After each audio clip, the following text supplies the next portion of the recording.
sir. Father Varghese, sir, shall we begin?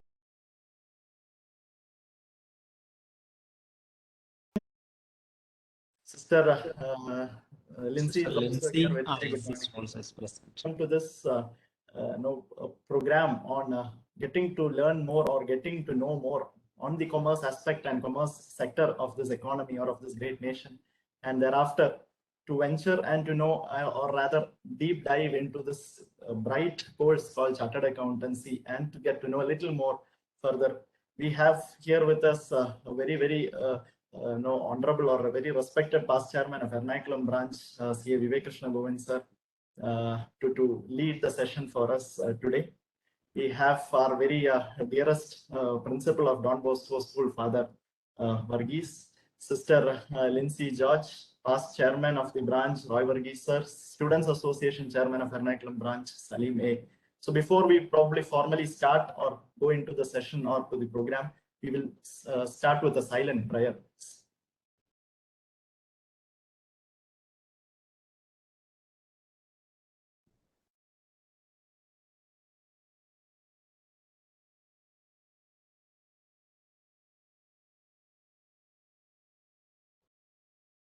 Thank you everybody.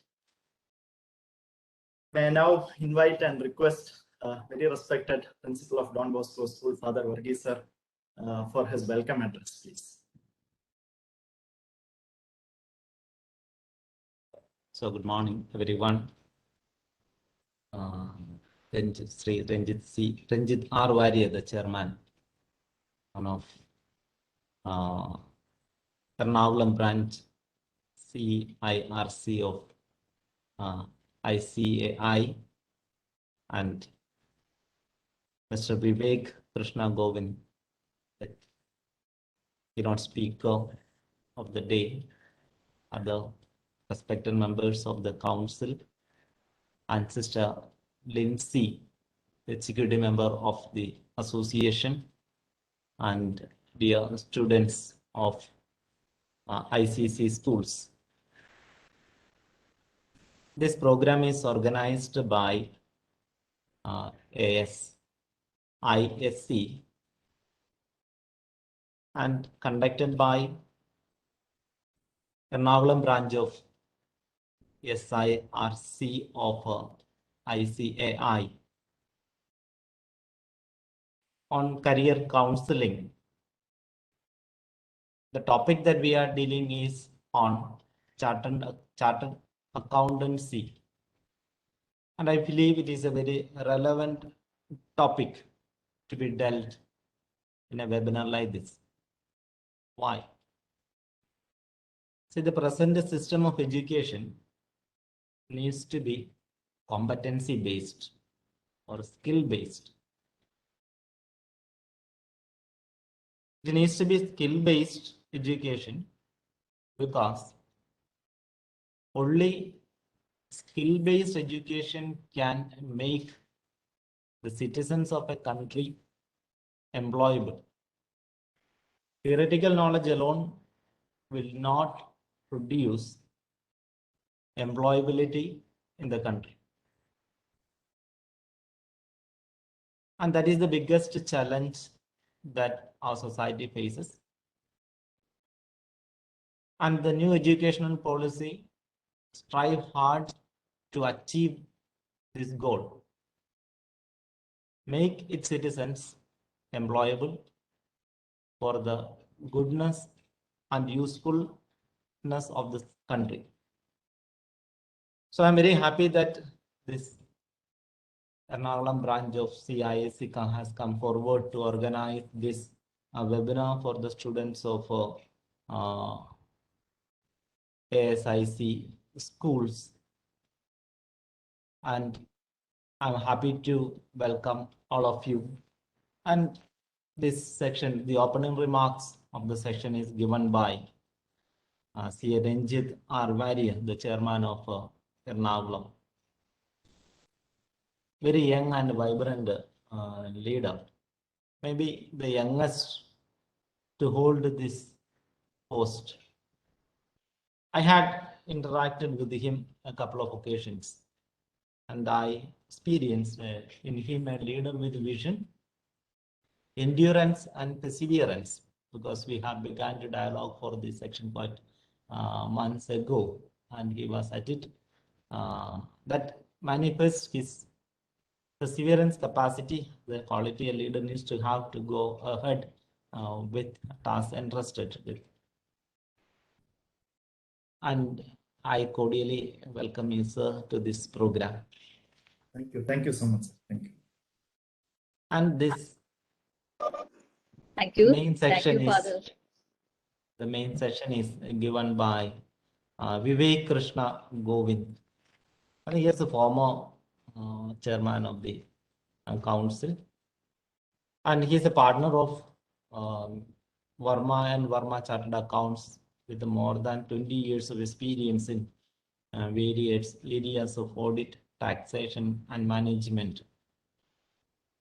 Then going through his profile, some of the things that he has defined me is served as the president of a Kerala Management Association, served as a chairman of the Ernakulam branch of the Institute of Chartered Accounts of India in 2010-11, during which year the branch was awarded All India Best Branch. Okay, he has served as a chairman of Young Indians, was nominated to the top 50 youth icons of Kerala. So several other things can be said about him. So we are very happy that you are here to speak to young students, young citizens of the country, to motivate and enlighten them, especially on the areas of the chartered accounts. So on behalf of the association, I extend you a very hearty welcome. We have with us Sister Lindsay George. She is executive member of the association, and she is a principal of Auxilium School, and a very vibrant principal, very ever ready to cooperate with all the activities of the association. So on behalf of all of us, we extend a very cordial welcome to her. There are students around 70 students are present. I hope more students will join. I believe, I'm sure that it will be useful session for the students, especially wherein we find students have tendency to go only for engineering and medicine, and no adequate preparations or thoughts given to other job opportunities that are available in the society. So I welcome the most important part of this webinar, the students, to this gathering. So once again, extending you all very hearty welcome. Thank you.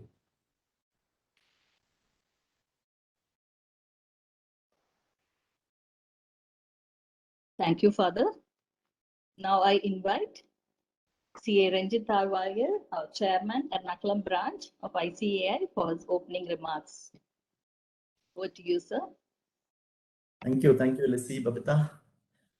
Very, very honorable president of Association of Schools of ISC and principal of Don Bosco School, Vadadala, Father Varghese Edatichara. Somebody who has truly been instrumental, I should say, for the conduct and organization of this, organizing this program.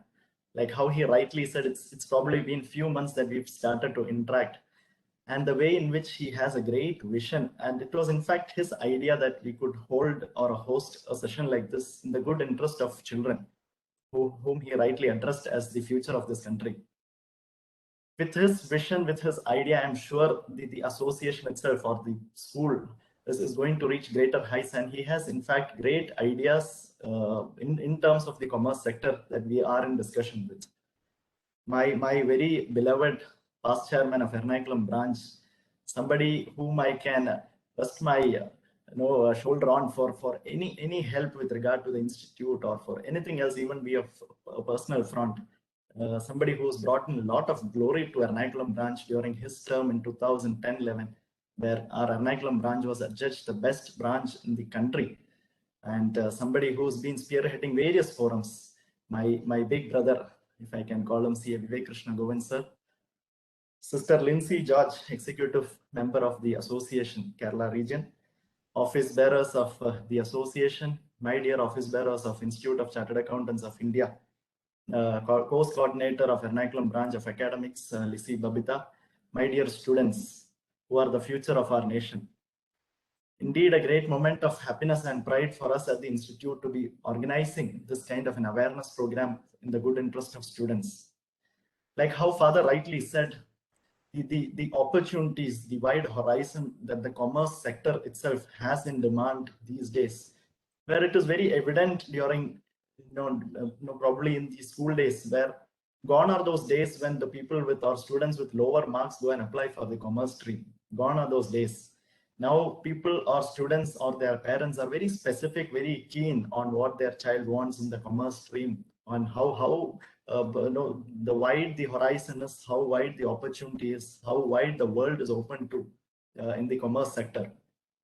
And here our very own Vivek sir is going to elaborate more on how in this commerce sector, a course like chartered accountancy, unfortunately or for various reasons, this is the kind of course which has a lot of myth that goes around, which says it is one of the toughest courses or one of the toughest examination it has across the globe, to be frank.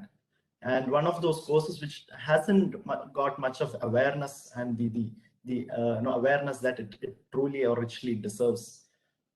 Commerce sector, like how sir said, for somebody like Vivek Krishna Govind sir, who's been spearheading various forums and who's been chairing various industrial commerce business forums like CII, YI, social forums like Rotary, we thought could be the right kind of a person who would be able to deliver it for the students in the good interest, having somebody of experience from both the sectors, having chaired the Institute of Chartered Accountants, having chaired the business and commerce forums, has got the right blend, right mix to convey the right information, right way to our students. And that is how we truly have. And he was, in fact, he is with a few board meetings. He is on the board of various corporates, listed companies, where he is running with some board meetings today also. Was very kind enough at our request of having taken up this session today. I should wholeheartedly thank Vivek sir for this taking of time for our students today, sir.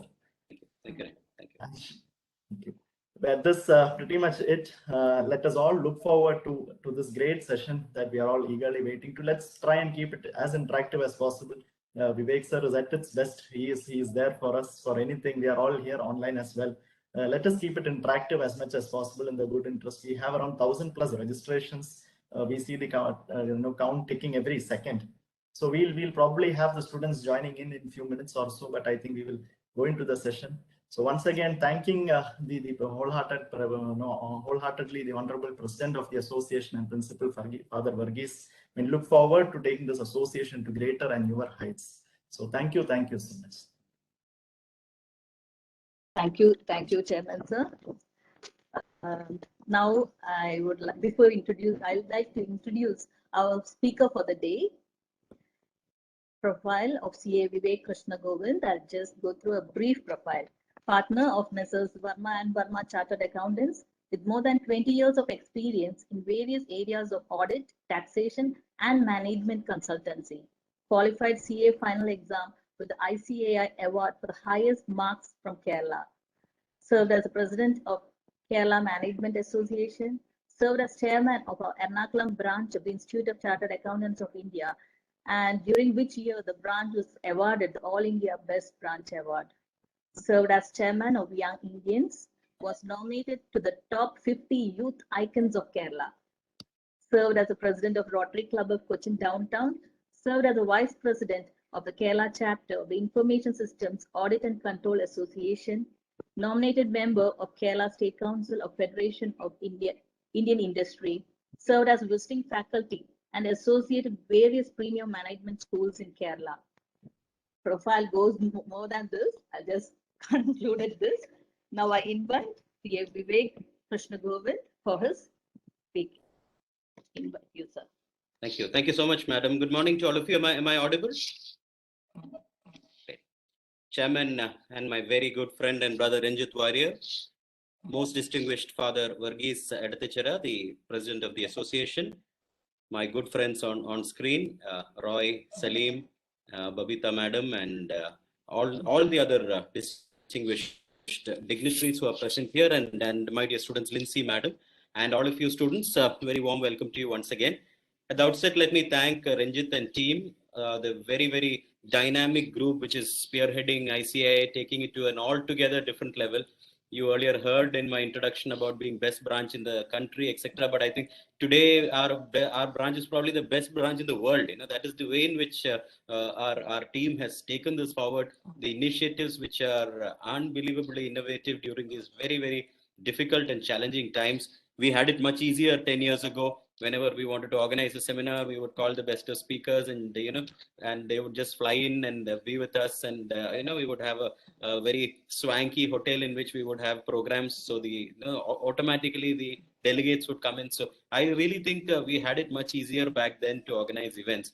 Today, it's extremely difficult to actually have a captive audience for a program, to organize interesting, relevant sessions which would actually pull in people. Because today everything is available online on YouTube and all of that. You can get the world's best speakers. So very, very difficult to actually get people to come in and attend a session. And that is the charm of what our branch has been doing over the last couple of years. And Ranjit in the last few months has really taken it to another different orbit altogether, wherein the quality of sessions are really top class. Best of speakers from all profiles. Even the youngsters are given an opportunity. Last week I heard a youngster talking about very, very complex topic, and the session was outstanding. So this is the kind of bringing in unheard and unseen talent into the fold, and which is why I think it is important that that we should connecting that the fact that he is himself one of the youngest chairman of the branch, and definitely the most outstanding that we have seen in a very, very long time. And so the fact that somebody like him, when he's leading it with a very, very active group of past chairman like Roy and others, and the Sikasa chairman like Salim, to guide him and to encourage him and to give him the right kind of impetus. I'm sure that this is the right time for us to reach out to the students once again, and I'm so happy that an event of this nature with close to 1,000 registrations is a phenomenal number. It just goes to show that there is a lot of interest in this course, and it also goes to show the interest which has been taken by most respected father to actually mobilize the again through in this online world, when students are also keyed into the machine all the time on a weekend, to actually have so many registrations and so many students coming in, goes to show the phenomenal effort which has been taken in, and to organize an event of this nature. And over the next hour or so, that is the time that has been allotted to me to speak, and we can also probably do some interaction thereafter for a few minutes, depending on the time available. What I will try and do is I will try and keep this very, very light and simple, because again, this is an online session and I'm unfortunately not seeing faces. I'm a very people person. I like to walk around and in a hall and move from table to table, making eye contact and speaking to people. So I get a pulse if I'm being repetitive, or if I'm being boring, or if there is a lack of clarity in what I say. All of this, I get an immediate response when I'm in a hall. But here it is again, from a speaker perspective, far more challenging, because we have no idea whether we are connecting with the students here. So my humble request to the students is that you have a chat box available, which I'm sure is open for all of you. So please keep typing in whatever you want. And my request to the ICAI host team here is that now there is something, because I will be speaking, I will obviously not be able to look at the chat box as I speak. But if you think that I need to pause, or you think I'm going too fast or too slow, or somebody is having some query about some slide which I'm discussing, etc., please feel free to pause and and ask anything you want. Always understand that the dumbest questions are the best of questions. Always understand that. Yeah, somebody says I can't hear anything. Am I not audible? I'm audible, right? Okay. Yeah. So don't think twice. If at all you have a question or you have a query, just don't think twice. If you want to ask, please ask. We always say that in our profession also, some of the biggest frauds have been unearthed because some student who was working on an audit has asked what he or she thought was supposedly a very silly question, And from there, we have picked on it and investigated it and done forensic on it. And some of the largest scams and frauds in the country have come out as a result of, the so-called dumb questions which have come from youngsters. So you are really the, you look up to students, understand that, every single chartered accountant in this country, especially the chartered accountants in practice, we are surviving thanks to students like you. It is you students who are the backbone and skeleton of our offices. We run based on the work you do, based on the commitment you show, based on the way in which you apply your mind, the way in which you apply what you learn. It's because of students that the CA profession is thriving. Understand that. It's always we have partners, we have chartered accountants, we have staff members in every office. But if you really look at it, 60-70% of every CA office will be students who are between the age of say 19 to 22 or 19 to 24. So all of you who are now school students, in another 2 or 3 years time, you are going to be, those of you who decide to come for CA, you are going to be in one of our offices, and we will actually be looking up to you for you to find out and tell us what is going wrong with our clients, for you to unearth frauds, for you to unearth scams, for you to actually bring in value addition and then contribute to the growth of every company that you do an audit for. So understand that the role of students is extremely critical. So I'm not just looking at it only from the perspective of CA, but any profession today, because of the way in which our youth demographic dividend is built. It is the youth which is going to drive the nation. Very, very ambitious plans for the growth of the nation has been laid out by the ruling government as well as by the opposition over the last many years. They were the ruling government till a few years ago. So over the last 20-25 years, all these governments put together have done a phenomenal amount of work, which is why you see the Sensex today at 60,000. It was just 1,000 a few years ago. If you look at the history of the Sensex, you will see that it was 1,000 about 30 years ago. It was about 10,000 maybe 15 years ago, and today we are it's grown 6 times. It's because industry is growing. It's because the country is growing. It's because our public sectors are growing. It's because our defense infrastructure is growing. It's because of Make in India is growing. Then how is it growing? It's because of the people who were so-called youngsters 15-20 years ago are dead, and another 15-20 years from now, all you guys who are listening to us, you will be driving the country.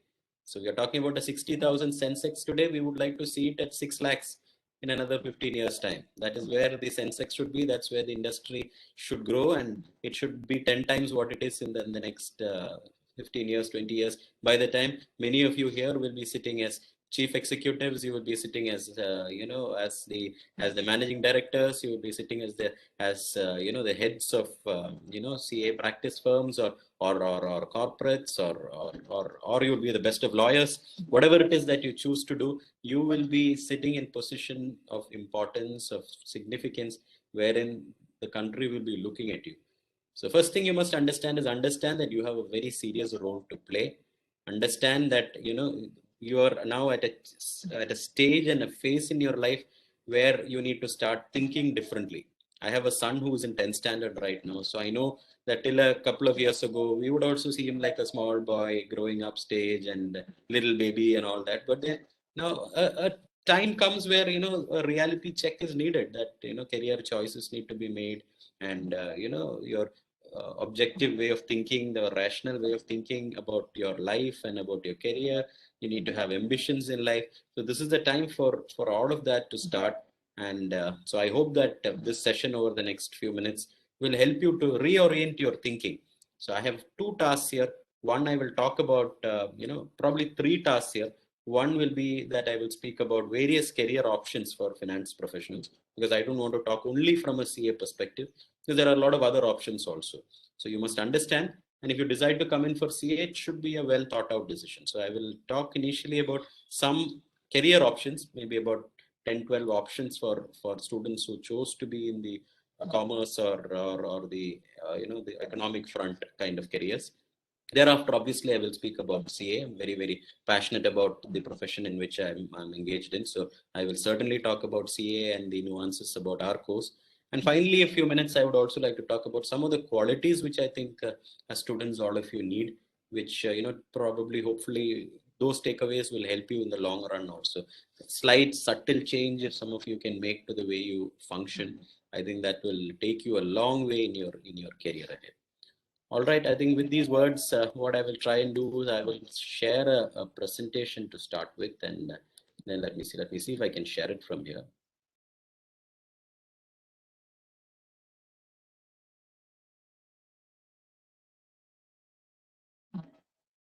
Is my presentation visible?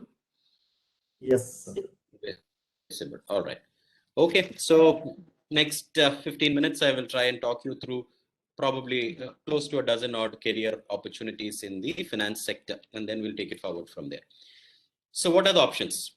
One is you can be an economist. Yeah. Those of you who are, I'm assuming that all the students here are either in the commerce or at least in a commerce thinking, so to say. I wouldn't even want to say that commerce students per se, because even I was a science student in my school, and it is thereafter that I shifted to commerce.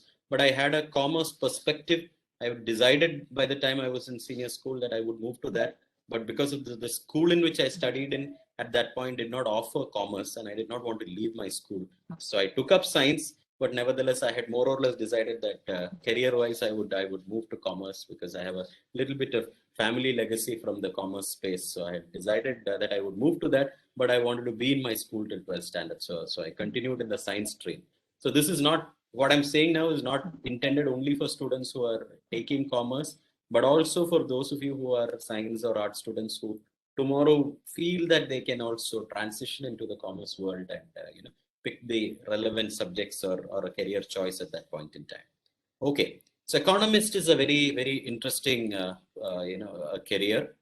Needs a lot of you need that kind of thinking wherein it's a study of economics is basically an allocation of resources in terms of that optimization of resources, and it's more from you need a research mindset. You need that kind of a perspective, somebody who can think deep, who can analyze, who has that kind of a mindset to actually get into the nitty-gritty, study a document, because very large voluminous documents, you will have to study it, come to your own conclusions, and some of the finest economists whom we know. Manmohan Singh was an economist who was a prime minister. We had Raghuram Rajan, a very high-profile economist who headed RBI, and many of the others who are heading very large corporations across the world. And there are very many good schools where economics is offered. You have St. Stephen's in Delhi. You have the London School of Economics and Political Science in UK, wherein you can do a master's, etc. So being an economist is a very good career option, but you need a teaching mindset or a research mindset to deep dive into what you are studying. And so that's unless you have a passion for economics as a subject, you will not really thrive as an economist. That's what I've seen. I've seen some people who taken up economics as a subject, but they're not very passionate about it, and hence they don't do well. So you must be very passionate about the subject as such. Only then should you venture out to to take economics as a serious career option. Lawyer, again, a great option. We are very much connected in many ways to the profession in which we are in. Even we as chartered accountants, we have multiple hats we wear. We are either auditors in companies, or we sit in companies, work in companies or in corporations as executives there, and thereafter grow to head the organization as managing director, etc. And in practice, there is also a segment of practice which is related to taxation, litigation, etc. And there we appear before the authorities. We appear before appellate authorities like the Commissioner of Income Tax or the Dispute Resolution Panel, etc., wherein we are sitting in an appellate. Then at the next level, we also appear before the tax tribunals, which is very similar to a court. So that's one option wherein, even if you decide to go in for CA, there is an option wherein what you would be doing is connected to what a lawyer is doing. But here, what I'm talking about is not that. I'm talking about a lawyer in the true sense of being a lawyer, where you pursue law as a course and thereafter you take that up as a career. There again, you can be in corporate law where you work for MNCs or large companies in the legal side, representing them, or you can get into litigation where you can be in civil or criminal or or tax or all of that. We have some very, very fine, people who are, Kapil Sibal and Abhishek Singhvi and late Arun Jaitley, etc., who are, phenomenally successful lawyers. And Harish Salve is one from our own profession, somebody who we hold in, he's a chartered accountant as well as a lawyer. Similarly, people like, Homi Ranina, HP Ranina, as we call him, is probably the #1 tax lawyer in the country today. So he's also a chartered accountant. So there are many experts who do multiple qualifications, because if they want to get into taxation, etc., sometimes it helps that you're also a chartered accountant. But there are many options available within the whole gamut of law as a profession. You can be in various segments, but it's a very good course.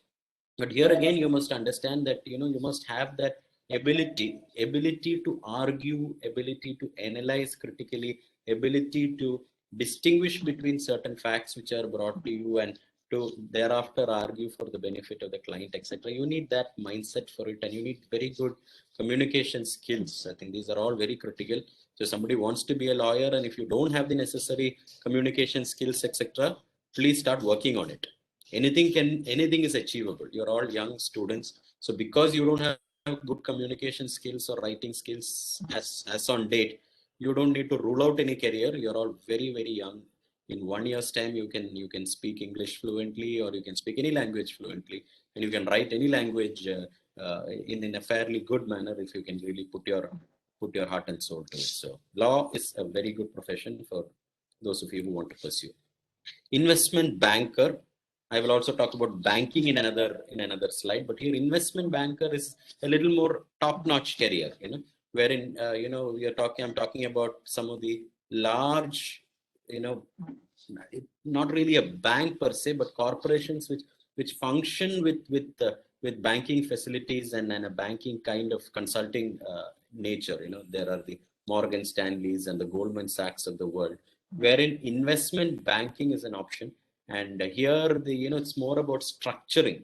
It's about raising funds. It's about structuring the bonds, the stocks, etc., mergers and acquisitions, and how, hiving off and, slum sale and various interesting things that come with building organizations as well as breaking organizations into smaller units, making it smaller units becoming profit centers, etc. Very, very interesting career for those of you. You need to be academically brilliant, because to be a good investment banker, you must go to the best of institutions and get trained. So, and if you're pursuing, one option is to pursue an MBA in finance from one of the top-notch institutions, places like Harvard and Wharton and Carnegie Mellon and the IIMs, if you look at it from an Indian perspective. So to actually be in a position of leadership in a good investment bank, you need an MBA from a really Ivy League kind of institution is mandatory. So you need that kind of a vision right now. So you need to start preparing for it today if you want to really make it big as an investment banker. I have a few friends who are doing exceedingly well in investment banks, but I have seen that passion in them from a very young age. So try and understand more about investment banking if you are keen, and this is a good career option. And any of these career, I'm just running you through these because of lack of time here. And my email is there at the end of this last slide, and I can also share the presentation if anybody wants it. You can send me an email, I can send it across to you. So, and any further information you want on any of this, I can always help you with that. But today, if I'm going to talk very deep about each of this, it will take 3-4 hours. So within my time, I will have to, I will only give you a bird's eye view. A research analyst is another option. I will also talk about being a portfolio manager in another slide. So I'll probably cover the two together here. Now, stocks and the market itself, be it the Indian market, which is the Sensex or the Nifty, etc., or you look at the Dow Jones or the FTSE, or in different countries it is different, or the Nikkei in Tokyo, etc. But doing research on the markets itself is a fantastic career. But there again, like I spoke earlier about being an economist, similarly, research analyst needs that kind of thinking and ability to understand, ability to analyze a lot of balance sheets of companies. You will have to analyze a lot of performance indices, etc. You need to analyze. and only then can you be a good research analyst. Of course, at the junior level, there are many outsourced BPO kind of companies which have analyst roles. Ernst & Young or KPMG or Goldman Sachs, etc. At junior level, they have mass employment options as analysts, but that's at a more junior business process outsourcing level. In Cochin, EY has about 6,000 people, and KPMG has about 4,000-5,000 people. In Bangalore, Goldman Sachs has about 25,000 people, and these are all. Or HSBC has 40,000 people working as research analysts, but those are all at a much more junior level. But here, what I'm talking about is a slightly higher level, wherein you're getting into a slightly different role as a primary analyst working in one of the key companies, wherein you're directly doing it, not just some data entry type of work which you do in front of the screen. That's not the analyst I'm talking about. I'm talking about a higher level stock research analyst kind of a career. Now, moving on, some of the other career options in between that I will talk about, because not everybody is, we need to acknowledge, not everybody is really academically brilliant. Not everybody is going to be, have that kind of an ambition to actually go and study in the world's best universities and to work in the topmost. Not everybody wants to do that. Some people would actually prefer a more balanced, relaxed career. Their priorities may be different. They may have some other interests also, because some of the earlier career options that I spoke about will need a lot of your time and commitment. But there are some other options wherein you can take a slightly more laid back approach and still do reasonably well. But you can also find the time, if you have, say, interest in a sport, or you want to play football, or you're into art, or you like music, you like to play an instrument, or you're into painting. You don't want career to be the only thing in your life. You also want other things. Then there are other options. Something like a financial planner, insurance planner, mutual fund advisor, etc. is more of a freelance kind of thing.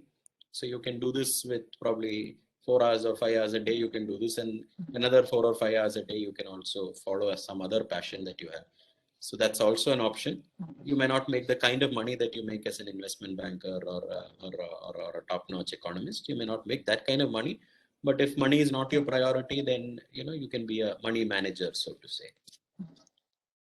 Portfolio manager, again, coming back, I spoke about a research analyst. Similarly, a portfolio manager is somebody who collects money from a lot of people, and he or she, through the portfolio management company, will invest that money, as a pool. Now, I put in 1 lakh, Ranjit puts in 1 lakh, Salim puts in 1 lakh. So 3, 4, 5 lakhs comes together, and we will not know exactly, or we may not have an option to know into which stock this is being pooled in. That is the portfolio manager's decision. He will only share a percentage of profit, Okay, of the profit that we make, they may take 10% and give us 90, or they may take 5 and give us 95. Or if it is a slightly riskier option we take, maybe they will take 25 and give us 75. We may make more money. So that's the role of a career portfolio manager, and again, connected to the stock markets. Banking officer, one of the steady jobs which, probably a generation ago would have been, being in a government job and being a banker in a regular bank, were probably the most sought after careers a generation ago. If you are working in a private bank or a public bank as a bank officer, you finish your graduation, write your banking test, and thereafter write, CAIIB or one of the banking exams, and then you slowly grow in the company as a banker. This was a much sought after career in probably a generation ago. Today, even within banks, people are not satisfied. Even the banks are also today looking at, taking slightly more, professionalized people. They want chartered accountants to handle their finance function. They want MBA guys to take care of their marketing, etc. It was not like that earlier. Largest of banks, 2 years ago when I was working in doing the audit of State Bank of India, the largest bank in the country, the chief financial officer, CFO of the bank, was not a finance professional at all. He was a career banker. Came in from an arts background and joined the bank, and thereafter grew with the bank and held multiple positions. And he is the chief financial officer of the bank, but does not have a qualification in finance. The largest bank in the country is what I'm talking about, but absolutely brilliant professional. I'm not saying that the person does not know finance. I'm saying is not qualified from the finance space, but otherwise probably far better than most of the chartered accountants I know in terms of knowledge or in terms of the ability to analyze situation, etc. Brilliant professional, but a career banker who's grown, because that is the concept of bank. They believe that it's somebody who's sat in credit, somebody who's sat in treasury, somebody who's worked in disbursement of advances, etc. It is important that somebody like that, it has to be the chief, was the norm, but now that has changed. RBI has also made a change from last year that CFOs of all large banks have to be from the finance, so either a chartered accountant or a cost accountant, etc. So now that has changed, and accordingly at the junior level also these days, they are looking at bank. When you look at the best of MBA institutes are visited by the bank top management. So they are also picking up campus placement from the best of MBA institutes also. So banking is a great career. Now, actuary is a very, very specialized kind of activity. This is a very interesting career and not many in the country.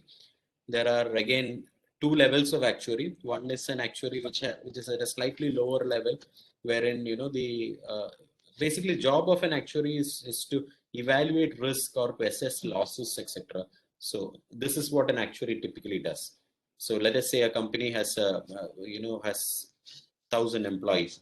If the company is to suddenly shut down, what will be the liability payable to employees? That's the job of an actuary. Similarly, any kind of risk, an actuary has to assess if there is a ship which is going out to sail. If Titanic is going out to sail and another version of the Titanic is now ready to set sail. I think probably next year, to celebrate the 110th year of the original Titanic sinking, a replica Titanic has been made and it is going to sail on the same path. Now, what is the risk that ship will also sink? An actuary has to assess and accordingly. So it's in some way assessing it for the sake of creating an insurance kind of thing. That's what an actuary will do. Moving on, next 3-4 slides, I will talk about some of the more core kind of careers in finance. So one is CFA, and I'm talking about the international course, the Chartered Financial Analyst course. There are also some CFA courses which are run by Indian institutes, which are not really as good as the international association which runs CFA. So is there something? I see some message. Do I need to pause for something? If I need to, please let me know. All right. I'm audible, right? Absolutely, sir. Absolutely, Yeah. sir. Right. Okay. So now chartered financial analyst is again, to some extent, qualification in CFA will help being an investment banker. It will also help various other careers in terms of consulting, investment management, international finance, etc. So this is great. If you can do a CFA, it will help you understand the markets, understand derivatives, understand portfolio, etc. So it's a very good career option, but it's an international qualification which you'll need to. Now the big three courses from an Indian perspective, which are company secretary, cost accountancy, and obviously chartered accountancy, which is our mother institute.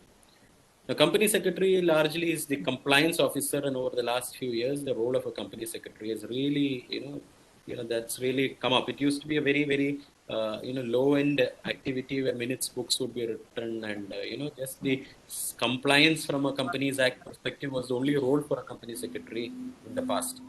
But over the last 8-10 years, that has changed due to corporate governance and many other situations, especially since 2009 after the Satyam scam and all that. Role of company secretaries, they are very important people in the boards today. They are the ones who coordinate all the board meetings. They're also today a company secretary is somebody who's taken very seriously. They also need to be experts not just in corporate laws but also in other legal aspects, etc. So that's a very good career option, a company secretary. Cost accountant, again, a course which has really come up, over the last few years. Earlier, when I was a student, cost accountant would only be looking at, either maintaining cost records, or they would just be analyzing the cost records to understand whether a company's, costs are all captured correctly and whether they are making profits and etc. But there again, that has changed now because companies are also more aware, especially in difficult times. The margins are important, costing is important, revenues are important, value addition. So Cost accountants these days are also adding a lot of value in terms of how profits can be improved, how value can be derived, etc. They're also taking up the role of consultants, etc. So that's another career option. And finally, let me talk about next few minutes about our course, which is very modestly put, head and shoulders above the rest. So we have no doubt about it. Sitting as members of ICA, I'm not saying this only because I'm a member of the profession, but this is something we all believe in, and this is what the country believes in, which is the reason why the only professionals who can sign a audited balance sheet in the country are chartered accountants. So others can do various things, and we can do most of the things, or we are permitted to do most of the things which the others are doing. So you will see chartered accountants who are also functioning as company secretaries, or as costing experts, or as legal experts, or as investment bankers, or as actuaries, or as portfolio managers. You will see chartered accountants in each of these fields that I spoke about earlier. You will see chartered accountants sitting there, but you will not see any of them signing a balance sheet simply because they cannot. Only a chartered accountant can sign the financial statements in our country, and which itself makes it the most decorated profession, the most respected profession. But also the flip side of it is that the most risky in terms of the responsibility which we need to take, because we don't run the company. We don't run the company. We are only auditing the company. But when we affix our signature on that, we stand the same risk as the person who is running it. So if the promoters are fraudulent and the auditor has not found out that fraud and unknowingly has also signed off on it, saying that the affairs are giving a true and fair view, if the auditor says that, then tomorrow when a litigation comes up, along with the promoters, the auditor also goes to jail, which is a very unfortunate scenario, because earlier, we used to call ourselves as, the flag bearers of the finance profession, and, various debates as to are we watchdogs, are we bloodhounds, etc. have been there from time immemorial. But today we are not just watchdogs or bloodhounds, but today, we are also as much culpable for any kind of mismanagement that happens. So our responsibility does not end only with the numbers. If there is a mismanagement of some nature, or if there is any kind of fraudulent activity that happens whereby it causes harm to the other side, then auditors are also hauled up.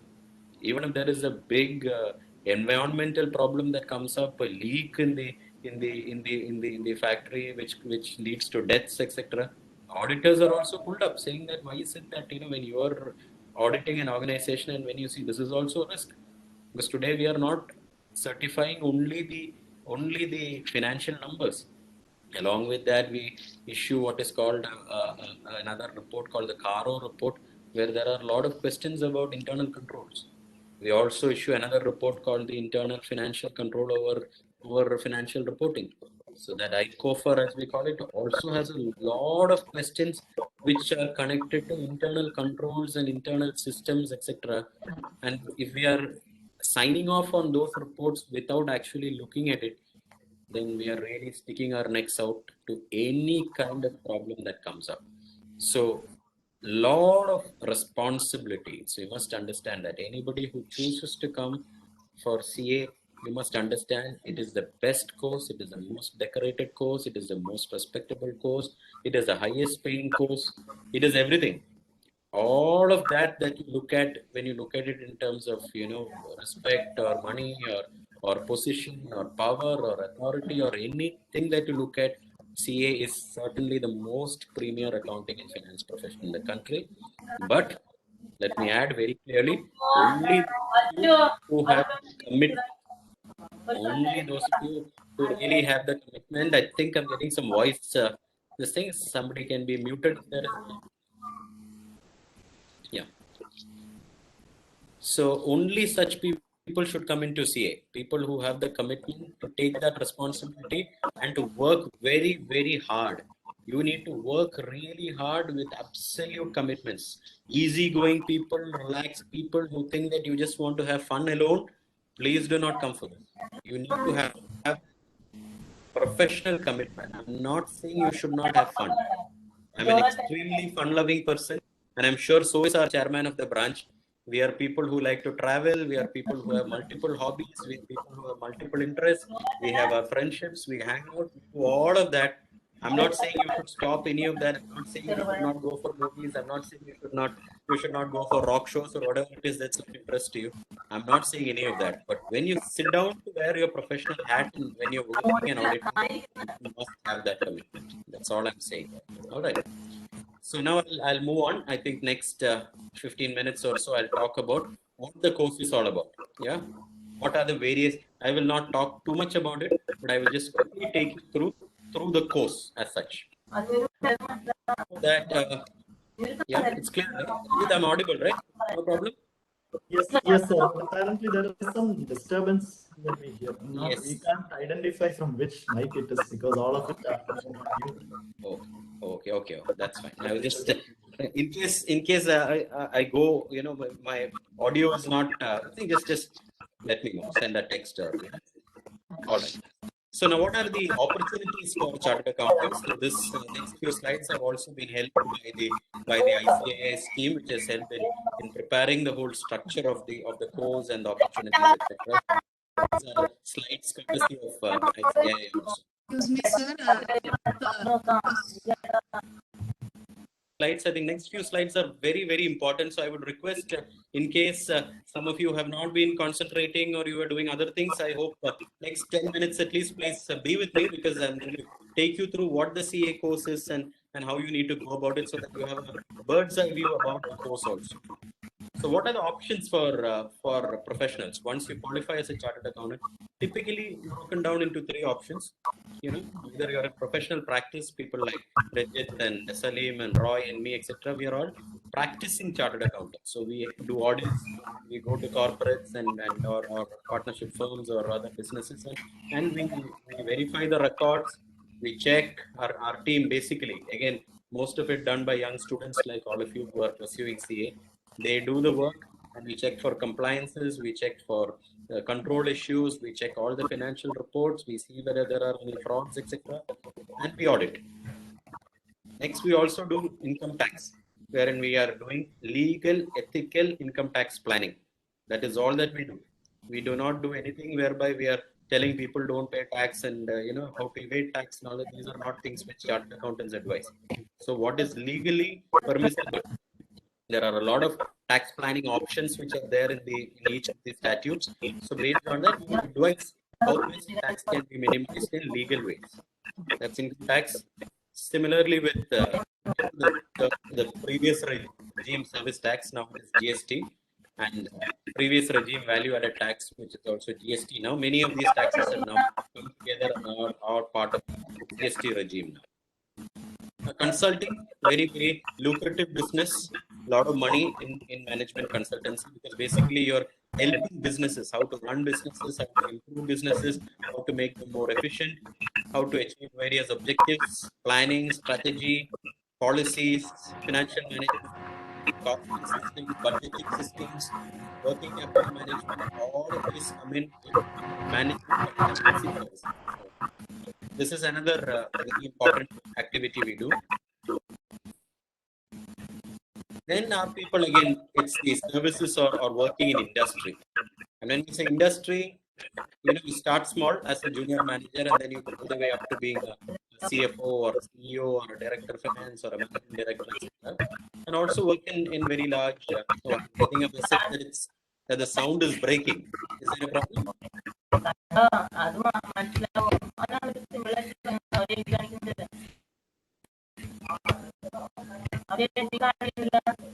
Some disturbance is there in sound. Yeah, I think okay. So I think I'll just continue. Right? I think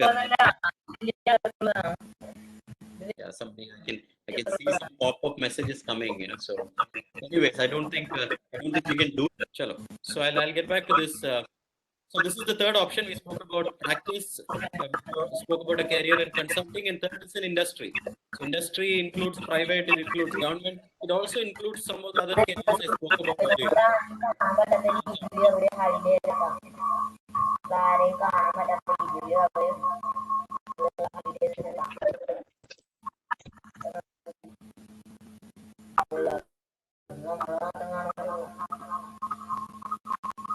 this is what I spoke about earlier. I think you heard me through the various career options for CAs, etc. We spoke about practice, we spoke about consulting, we spoke about industry and government, etc. ഇനി എങ്ങനെയാണ് ഒരാൾ chartered accountant ആവുക എന്നുള്ളതാണ് next few slides which I will try and take you through. This is just a step by step very clearly. I'm not going to be reading through, but you must understand that 12th standard കഴിഞ്ഞാൽ there is an 8-month study course, and thereafter you qualify. I mean, there is a initially after you finish your 12th, 4 months study period, and thereafter you have your foundation exam which you can write. After you qualify for your foundation exam, there is an 8-month study course thereafter once you register for intermediate, and thereafter a couple of other courses which need to be done. Then an articleship process which needs to be done. Adu kazhinju final varum. Final adu kazhinju you have to qualify, and again couple of other training programs, ITT and ICIT, SS, etc. which needs to be done for you to become a chartered accountant. So ഞാൻ വളരെ simple ആയിട്ട് പറയുകയാണെങ്കിൽ ഒരു basically 3 stages ആണ്. ആദ്യം 12th standard കഴിഞ്ഞാൽ in a few months time you write your foundation. Thereafter you prepare, and then you write your inter exam. Inter first group കഴിഞ്ഞാൽ, but ideally what we recommend is that രണ്ട് ഗ്രൂപ്പും പാസ്സായി കഴിഞ്ഞിട്ട് ആർട്ടിക്കിൾഷിപ്പിന് join ചെയ്യുക.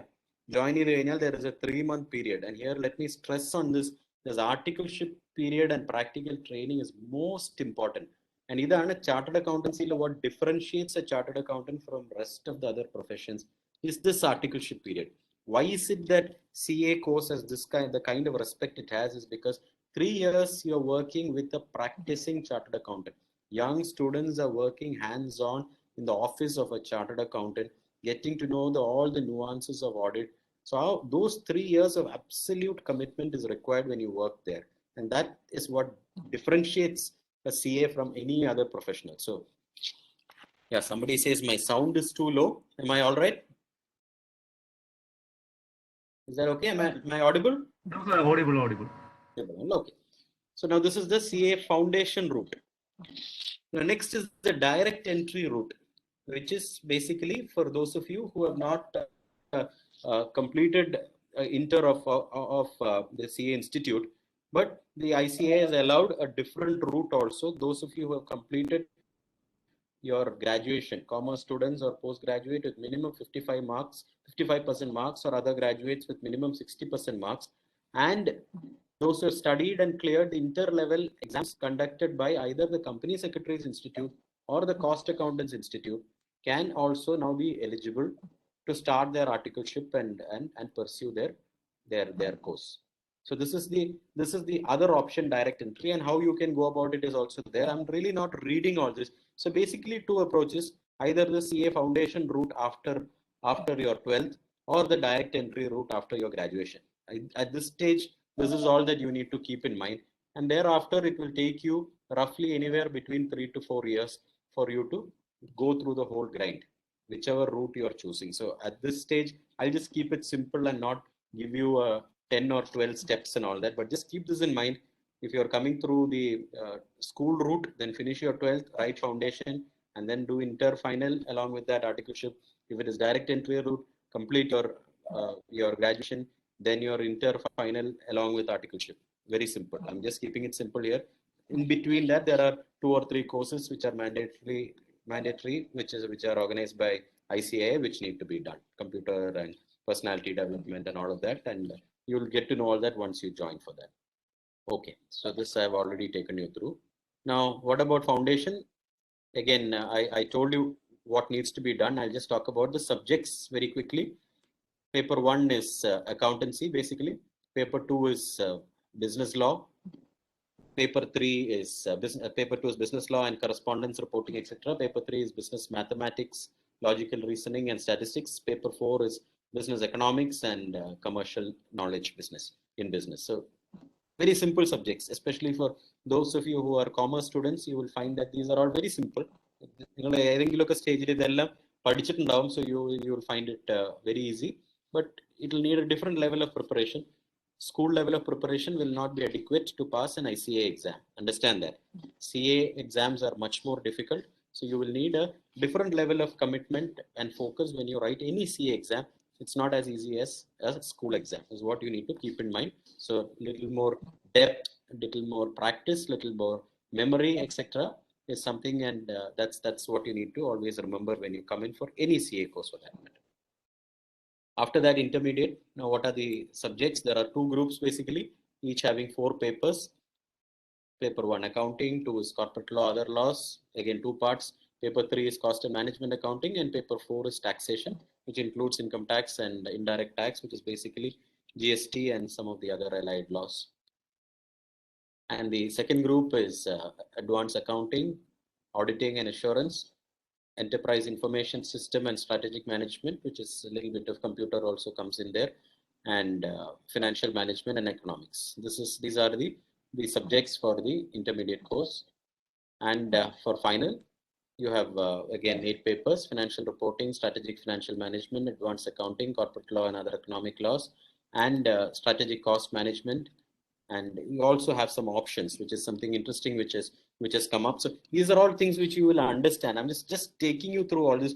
Probably by the time all of you reach this stage, these may not be the subjects. So beyond a point, it's not relevant for me to be talking about which are the subjects, and probably foundation level, the subjects will be the same when all of you are doing it. But by the time all of you get to inter or final and all, because the course curriculum is very dynamic and subject to a lot of change. So these 8 papers may probably be 7 papers, maybe 9 papers. There could be more options. There could even be open book exams, which ICAI is talking about. So by the time all of you reach the final level after 3-4 years, the whole academic system itself would have undergone a change. So this is only, I'm only talking to you as of today's position, so that you get a macro perspective on the course and what the subjects are, etc.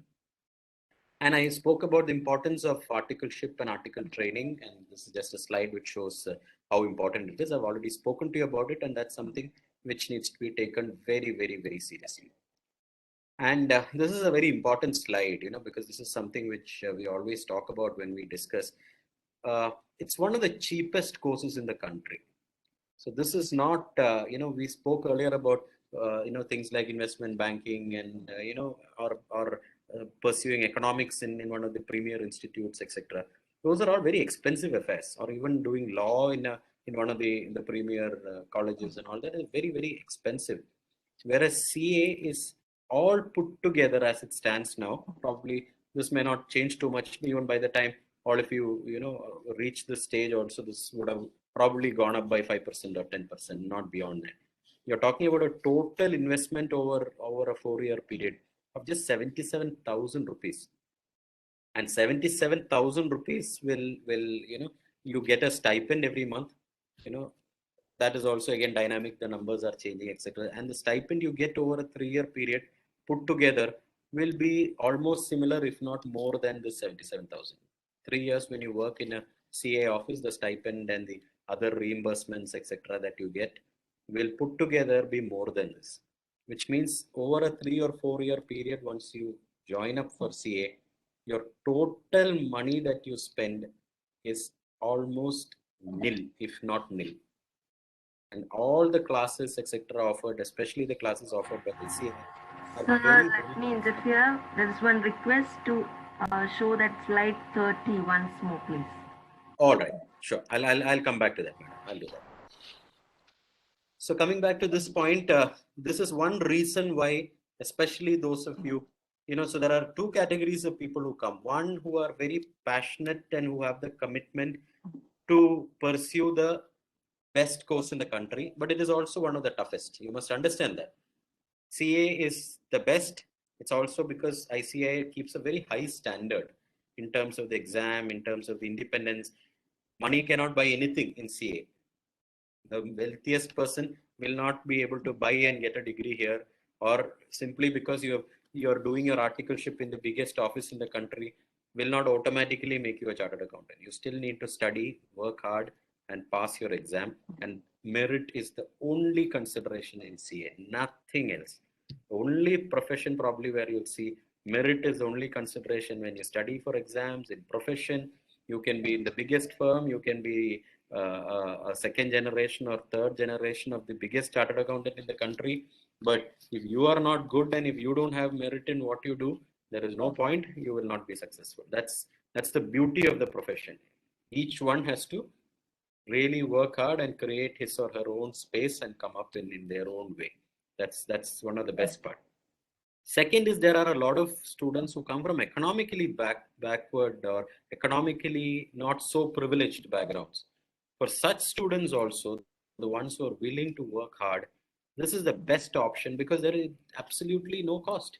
You're not taxing your parents. You're not you're in no way creating any kind of burden on them, because with the money you get a stipend, you're able to study. You don't need an education loan. It is a self-financing, self-funding course whereby with your own stipend in a 3 or 4 year period you come out as a chartered accountant. So that is another beauty of this profession, with zero cost.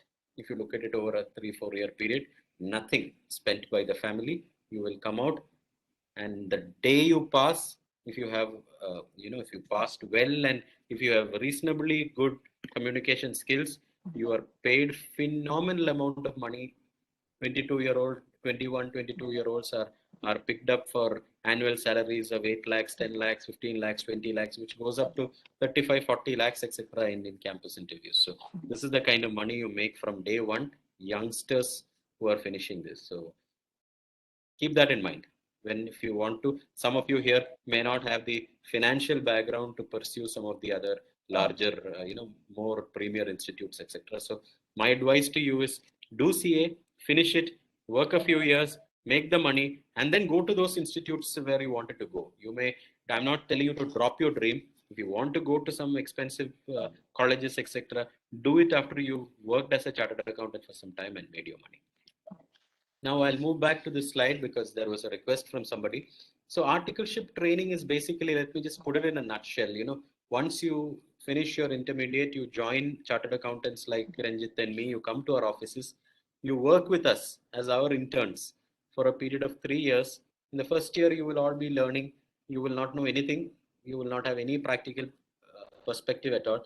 But you will be groomed by your seniors, you will be groomed by the chartered accountants who work with us, our audit managers will groom you, train you.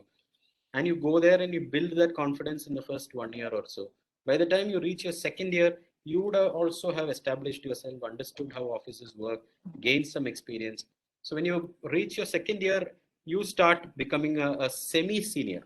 So you're also in a middle role, handling some of the smaller work independently. In larger work, you will probably be the second in line, etc. And then by the time you reach your third year, you're well equipped because you're all people who passed. The ones who are with us are who are past intern, plus 2 years they work with us and handle all kinds of audits, statutory audits, internal audits, tax audits, etc. So they have that practical as well as hands-on experience. And then by the time they reach third year, they are ready to bloom. Independently, they are able to have the of course, there will be chartered accountants above you, but then you are able to have that confidence in your own ability. So you're empowered, you're skilled, and you have all the right facets and you have all the right tools to become successful chartered accountants. And by the time you're in your third year, you do that, and along with that, you write your exam and you pass. So by the end of 3 years, you have qualified as a chartered accountant, and you also have 3 years of solid work experience. And what you study is what you work. Whatever is in the syllabus is what we do in our offices, and what we do in our offices is all there in some part of your syllabus. So it's all very, very mutually, very, very inclusive kind of course is what CA is. That's the best part about the course. Learning and teaching and working and everything, everything is the same.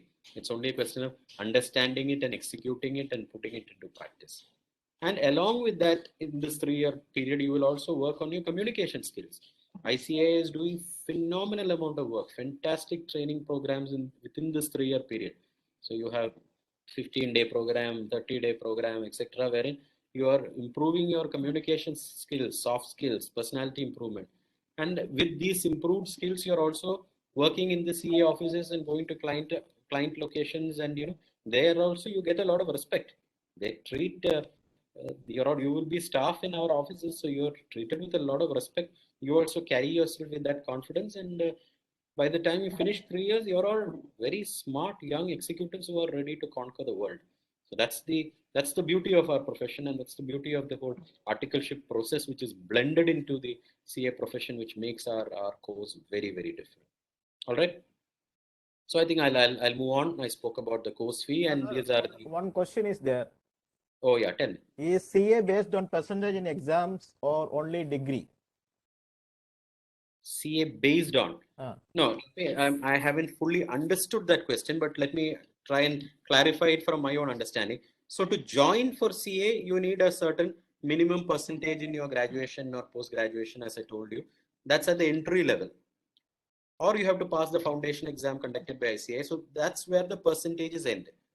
Now, once you're a student of CA, the way CA works is that you need, for every paper, you need 40% marks for individual papers, and overall you need 50% aggregate.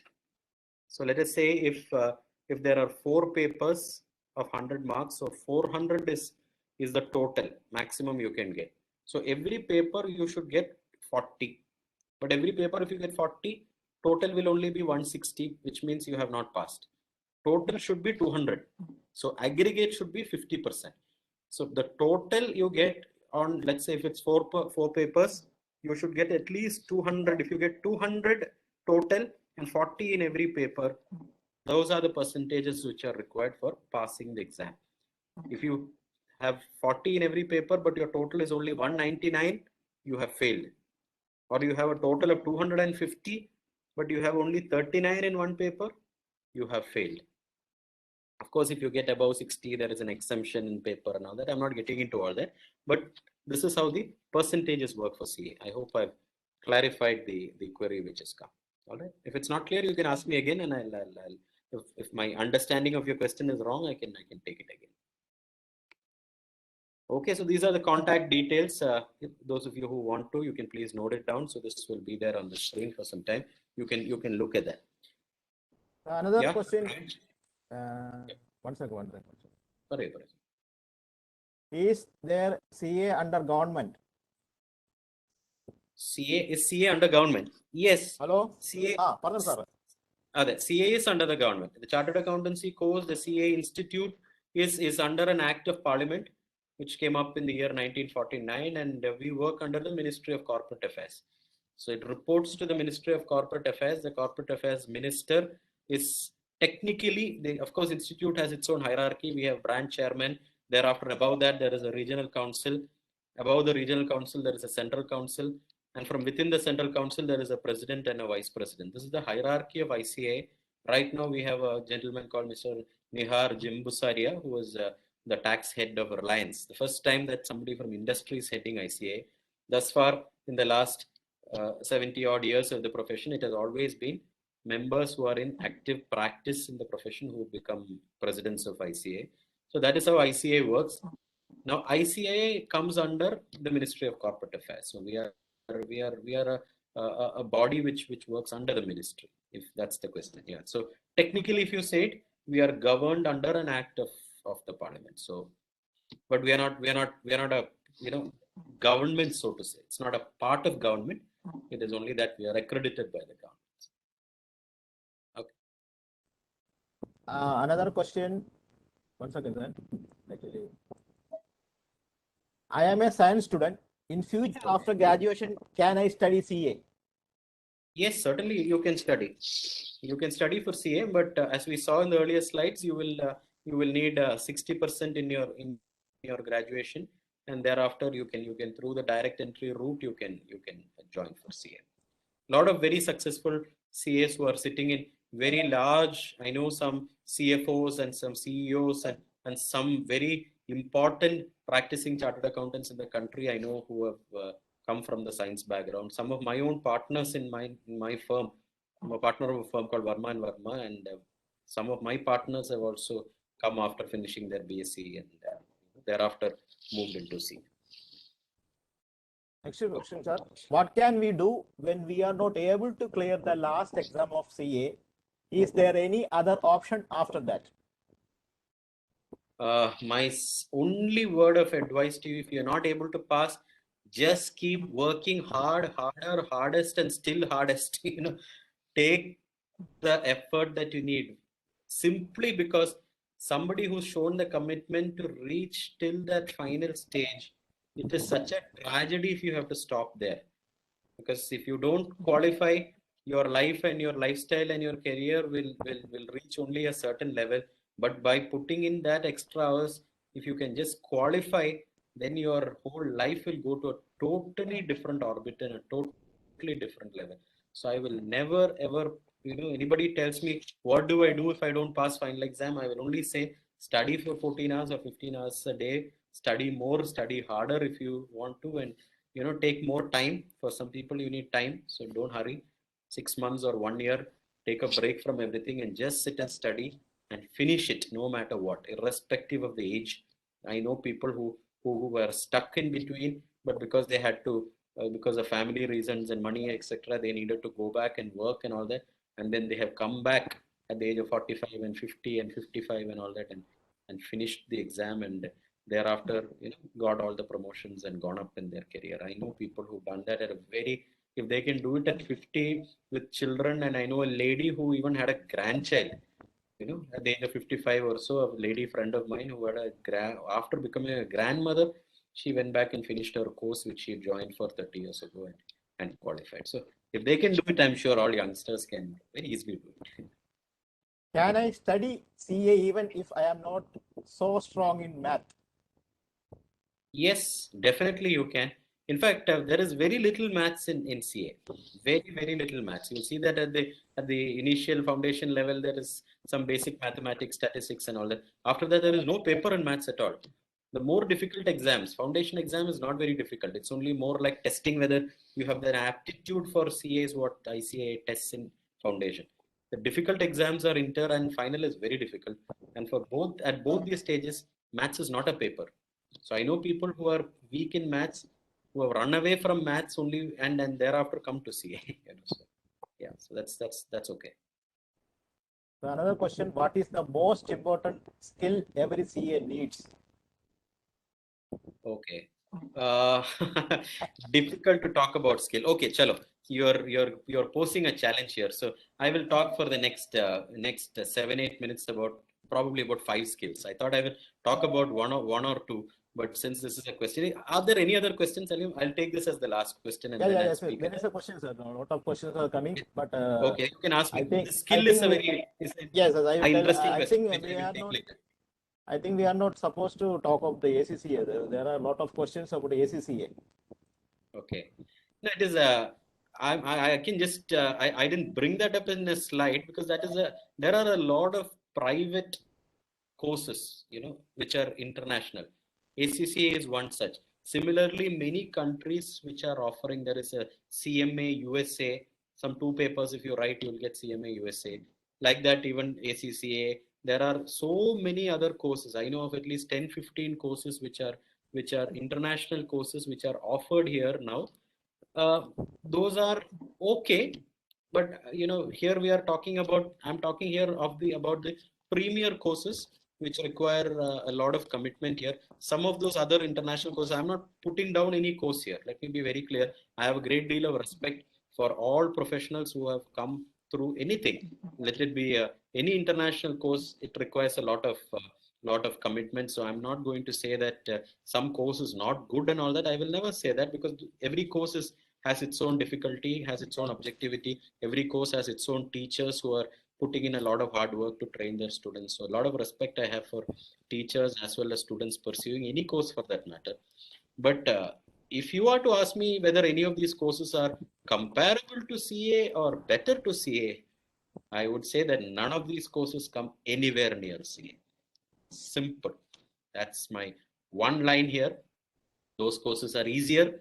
Those courses may be, to get a degree, it may be much more comfortable. So people who don't have the ability to pass CA, people who don't have the commitment to pass CA, people who are not hardworking enough and who feel that they don't have it in them to pass CA, maybe for such people you can consider all these other international courses, because simply you can write paper by paper. You write one paper now, you write another paper after 1 month and all that. So over a period of time, slowly you can pass the exam. CA is, it puts you through a very different grind, and which is why CA is CA again, which is why only we can sign audit reports here in the country now. So that itself goes to show why CA Institute is the only one which is accredited in the country. Okay. So next question, can you say on which subject should we concentrate the most for CA? Oh, no. It's you should not. There should be no favoritism or partiality between subjects. You should study every paper with all its importance. Law is important. Corporate law is important. Tax is important. Auditing is important. Accountancy is important. Cost is important. Financial management is important. Every single paper is important. The computer papers are important. Every single paper has its own, and all these are things which you will apply in the future also. There is no paper in CA which is simply when you're in school. Sometimes sometimes we feel every school student goes through a phase where you question the teacher. By learning this, what purpose will it serve is a question which sometimes we ask in school. Similarly, if you ask the same question for CA, if you learn what is the purpose, we will be able to give you answers. Every single chapter in every single subject, if you come and ask us why are we learning it, if you ask professionals like us, we will tell you why, because there is a practical use for everything that you learn. Another question, if I want to appear for foundation in May 2022 through provisional admission, is it necessary that my 10th result are out, or I just have to appear for my 12th examination? I will have to look into that. I'll probably come back to you. So, I think our course coordinator will tell that. Yeah, probably. The dates and technicality, probably the Yes. our coordinator.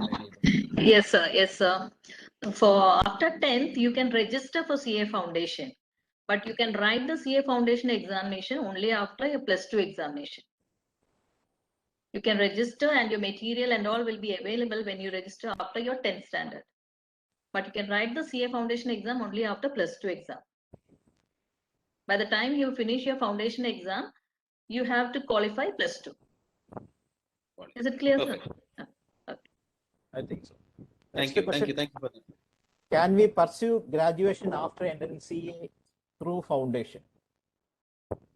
Yeah, you can do that. In fact, many of us, including me, came into the CA office after finishing my foundation and simultaneously registered as a private student of MG University, and I went and wrote my exams and got my BCom along with my CA. So I finished my CA and my BCom together. In the 3-year period, it happened simultaneously, both these exams. So that can definitely be done. And IGNOU has a tie-up with ICAI, so a lot of paper exemptions are there. So you need to write very few papers and you will get a BCom if you are pursuing it under it. Another question, what about the importance of language in chartered accountants? Yeah, this is something, because this is not only for CA. In fact, for anything and everything, language is important. Certainly, most important is control and aptitude for your mother tongue. I'm assuming there would be a lot of students here who don't follow Malayalam.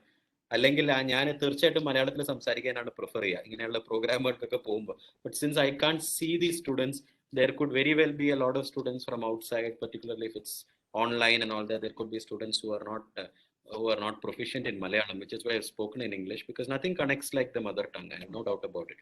So obviously, skill over the mother tongue is important, but equally important is the skill over the universal language. That's the fact. English is the universal language, because tomorrow you needn't be working in Kerala or in India. Today the world is open. ICAI also has entered into some wonderful collaborative agreements with most of the institutes across the world. You write one paper, you become a chartered accountant in UK. You write one paper, you become a chartered accountant in Australia.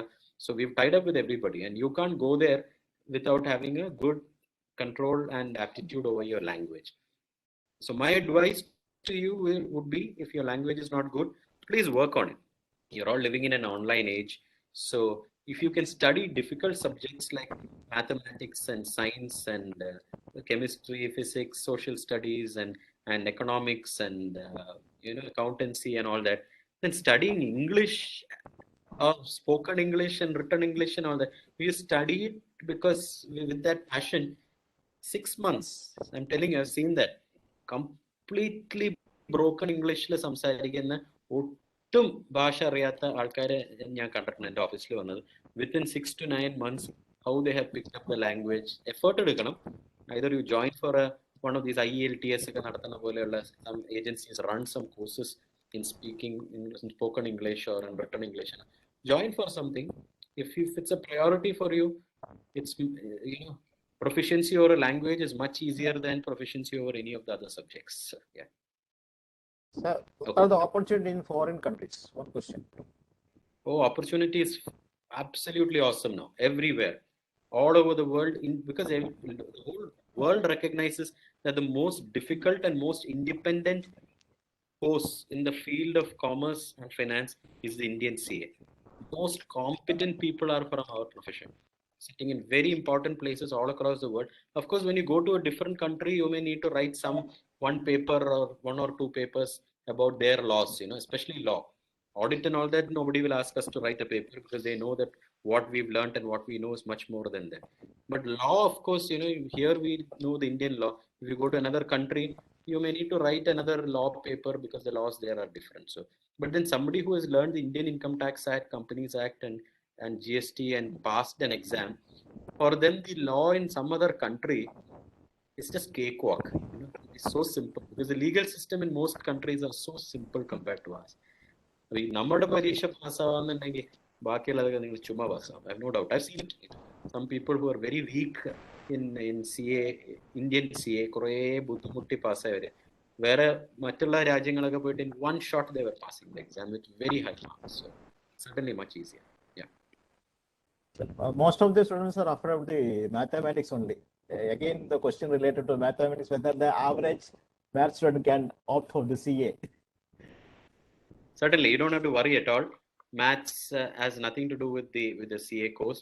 But let me say that for those who are good in maths, it can be helpful when you, after qualifying, for passing the exam and all that, there is no problem. It doesn't really matter because maths is not a paper.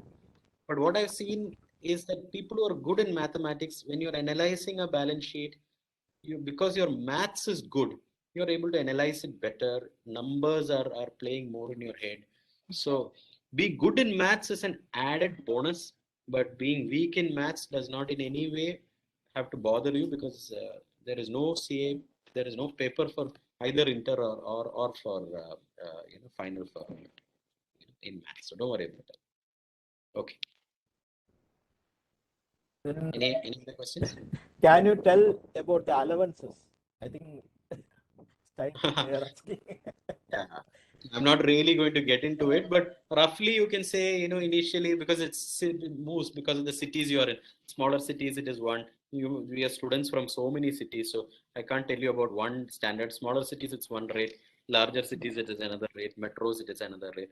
But roughly the average is about 1,500 to 2,500 or so in the first year. Another probably a little almost double of that in the second year, and about 4,000-5,000 rupees in the third year, and some extra allowances are given for your travel and some reimbursements and all that. So it can be anywhere between 1,500 to 5,000 over between the first year and final year, roughly, just to give you a broad idea.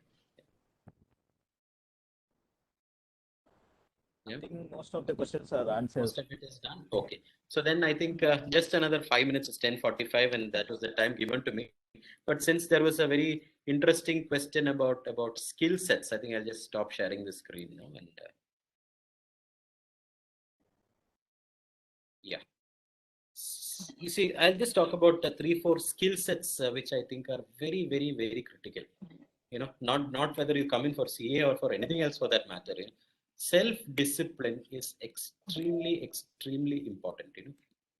When you're in school, there is a lot of forced discipline. Parents are telling you, padikku. School has a mechanism wherein everyday classes are there, you have homework, you have so much of, weekly tests, monthly tests and all this. So there's a lot of forced discipline which comes in because of the structured approach.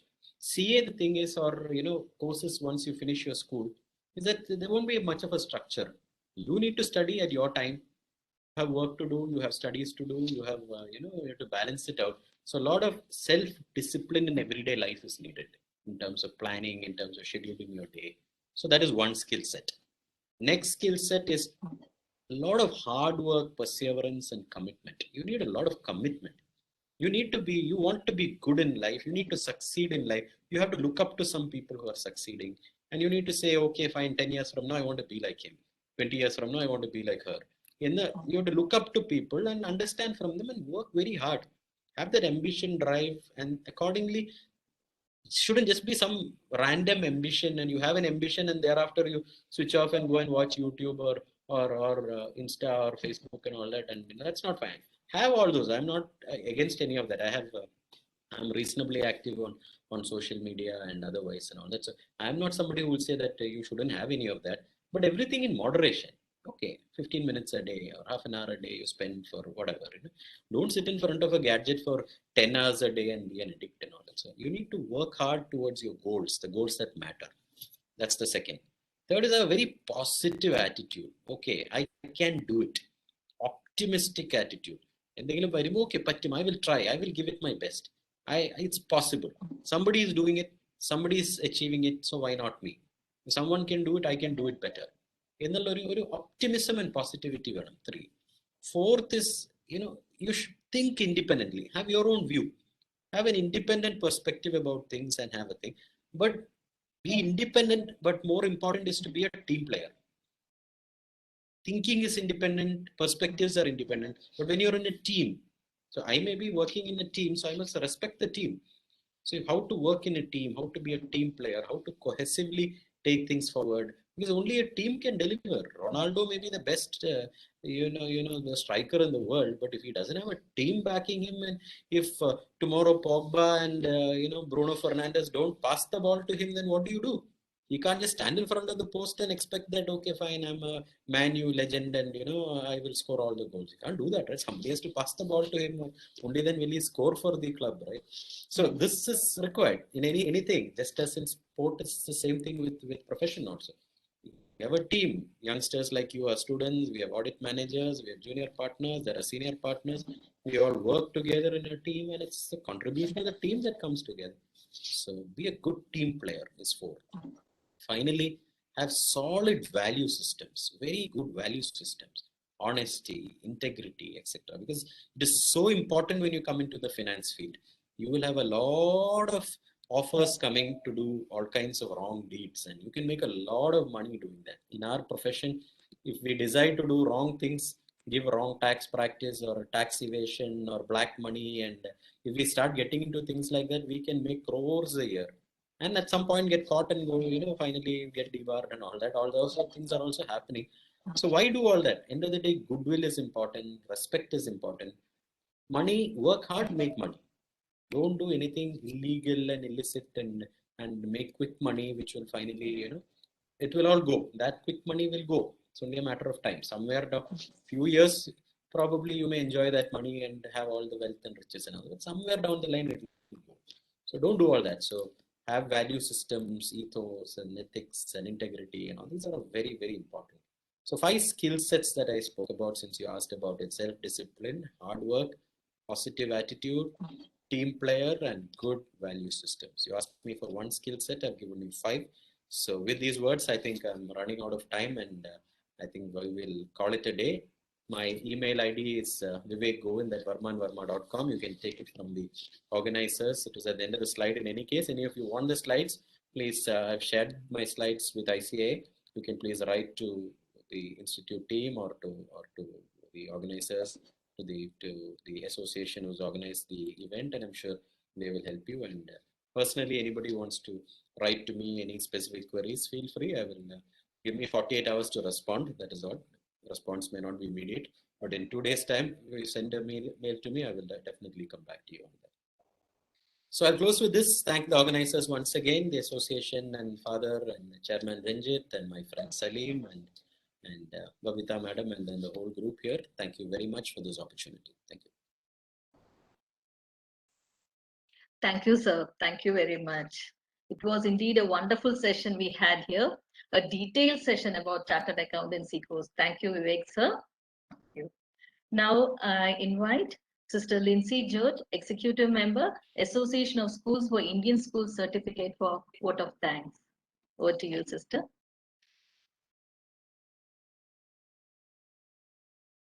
Sister, you are on mute, Sister. Oh, I'm sorry. Good morning to once again to all of you. I'm indeed very grateful to having this opportunity given to me and also to participate in this career guidance course, especially on the Chartered Accountant. And it was an eye opener for me because basically I am a science student and I was not much known to this area of profession, but then I had opportunity, a lot of informations given from this session. And first of all, I would thank Mr. Ranjit Warrior, who is the who is the chairman of the Ernakulam branch of SIRC of ICAI, who was actually the assisting all through the program. He was assisting the group and also helping the students and giving a keynote address at the beginning. Thank you, sir, for your availability and your enormous experience that you had with in the field of profession and also sharing with us. Thank you, sir. We are delighted to listen to you, sir, Mr. Vivek Krishna Govind, because it was an experiential sharing. Hats off you, sir, for all your sharing, because from your sharing, what I understand is your profession is your passion. This vibrant energy that is an encouragement to all the students who were listening to you just now. And above all the various fields of the careers, but then above all that explanation of all the field of profession that you explained at the end, you gave very beautiful suggestions on the value of life, especially from the self-disciplined life, positiveness, and self-dependence, independence. All these are matters to everyone who want to succeed in life. So I really thank you because you are a great person. I understood that because all that you have spoken is lived by you. Thank you, sir, once again for your marvelous and what to say, I have no words to say, but then the experience that you shared is great indeed. And I would really hope that children would have